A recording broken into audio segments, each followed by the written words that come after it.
You know, I never thought a simple backyard barbecue could turn my whole world upside down. But looking back, that's exactly how it started, standing there in my little slice of suburbia in Oak Ridge, Tennessee, flipping burgers while my nosy neighbor Karen from across the street shot me that glare that could curdle milk.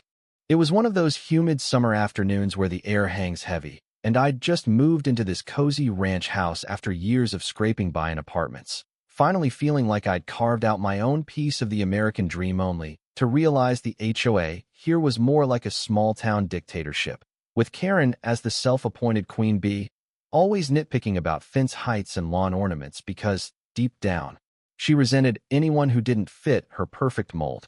And me?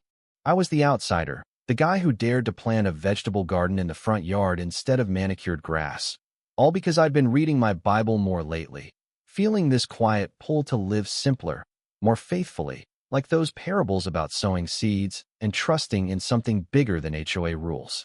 It wasn't just about the garden, though that was the spark, but the real fire came from this growing tension I'd been carrying inside. You see, ever since my wife left a couple years back, leaving me with our teenage son, Tyler, and a pile of doubts that gnawed at me like termites in the foundation. I'd grown up in a church-going family, but life had beaten the faith out of my long hours at the auto shop, bills stacking up, and that nagging voice in my head, the one I now know was straight from the enemy, whispering that God didn't care about guys like me, the ones who messed up too many times, who chose anger over forgiveness when things got tough.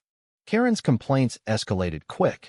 She rallied the HOA board, mostly her cronies who'd been there forever, clinging to their power like it was oxygen, and next thing I know, there's a certified letter on my doorstep demanding I rip out the garden or face fines that'd bankrupt me, all because it violated community aesthetics. But really, it was her way of flexing, of punishing me for not bowing down, for daring to be different in a neighborhood where conformity was king. I remember confronting her one evening, storming over after a long day, my voice shaking as I said, "Karen, this ain't about the tomatoes. Why you gotta make everything a battle? I just want to grow some food for my kid, live quiet like." And she smirked back, arms crossed, replying with that icy tone, "Rules are rules. Mike, maybe if you followed them like the rest of us, you wouldn't be such a problem." Her words dripping with that mix of superiority and hidden jealousy, like my independence threatened her whole world order. That night, pacing my living room with Tyler watching from the couch, confused and a little scared, I hit rock bottom, felt invisible, like no one saw the real me, the guy trying to hold it together, whispering desperate prayers in the dark when sleep wouldn't come, begging for some sign that I wasn't alone in this mess. But here's where it shifts. You know, that unexpected turn that caught even me off guard. I'd been dipping back into church, nothing flashy, just a small group at the community center where folks shared stories of quiet faithfulness. And one evening, this older guy named Earl, retired mechanic like me, with a gravelly voice and kind eyes, pulled me aside after I vented about the HOA drama, saying, "Son, God's not in the big spectacles. He's in the small steps, the ones no one claps for, like choosing to forgive when you'd rather fight, or planting seeds even when the ground's hard." His words stuck, echoing that verse from Zephaniah about God rejoicing over us with singing, not because we're perfect, but because we're His. And suddenly, instead of raging back at Karen, I felt this calm urge to respond different, lighto, turn the other cheek, but smart like, with a twist that'd expose the nonsense without stooping low. So, I didn't rip out the garden. Nah, I doubled down, but in a way that flipped the script. I started inviting neighbors over, one by one, sharing the veggies, turning my yard into this informal gathering spot where folks could chat, laugh, maybe even pray if they wanted, all while subtly documenting every HOA violation they threw at me, gathering emails and photos like ammo for a bigger play. Tyler got involved too, the kid who'd been sulking through his teens, helping me build a little compost bin, and we'd talk late into the night about how faith isn't about grand gestures, but those hidden choices, like resisting the urge to snap back when Karen left snide notes on my door, or forgiving her in my heart even as she rallied more complaints at the next board meeting. The conflict ramped up. Oh man, did it. She cornered me at the grocery store once, hissing, "You're turning this neighborhood into a farm. My people are talking, and it's all your fault." Her face twisted with that raw envy, because deep down, She craved the community I was accidentally building, the one her rules had starved out.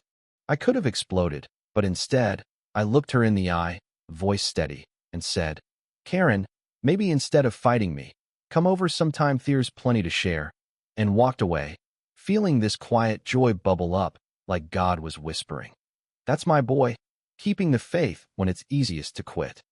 The pushback came fierce, fines piled up, threats of liens on my house, and that inner voice, the enemy's lies, roared louder, telling me I was a fool, that God had forgotten me in this petty suburb war.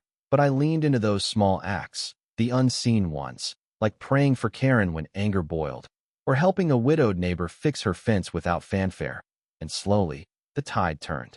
Other folks started speaking up at HOA meetings, sharing how my garden inspired them to plant their own, how the gatherings reminded them of simpler times, and Earl, bless him, uncovered some shady board dealings. Turns out Karen had been bending rules for her friends, manipulating votes to keep power, all rooted in her own loneliness after her husband passed, a depth I hadn't seen before, making her less a villain and more a hurting soul lashing out.